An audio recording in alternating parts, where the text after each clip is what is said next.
Now, even though some people are allowed to return home, others at the Cameron Peak fire don't have a home to go back to. One man who lost his home in the fire is now living out of his workshop. A local nonprofit's working to donate an RV so he has a place to live. Denver 7's Gary Brode reports.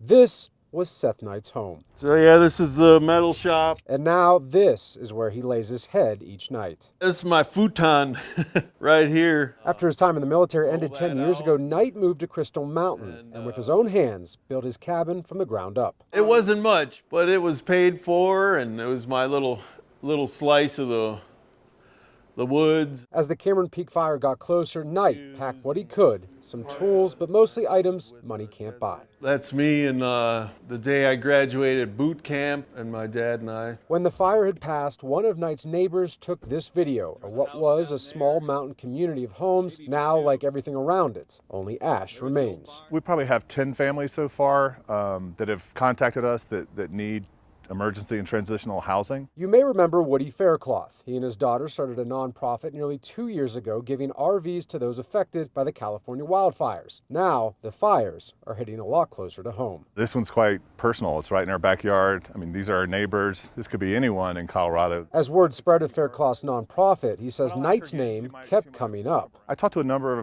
of members of his community, and they all tell me, please contact Seth. Please help Seth. He's that kind of guy that's always there for everyone in the neighborhood. Knight plans to rebuild as soon as he's allowed back up. He estimates it'll take about 2 years to get back what he's lost. In the meantime, he plans to build himself a short-term shelter. I'll build a masonry block structure, about 10 by 12, with a sleeping loft. And that's why Faircloth is asking for our help in getting Knight and others a place to stay until life gets back to normal. Surely we can find an RV for these folks. They've lost everything they own. They don't have anywhere to stay, and they want to rebuild up there. Gary Brode, Denver 7. Wow. And if you have an RV you'd like to donate, or if you maybe are in need of one, we have a link for all the information you need right now on thedenverchannel.com.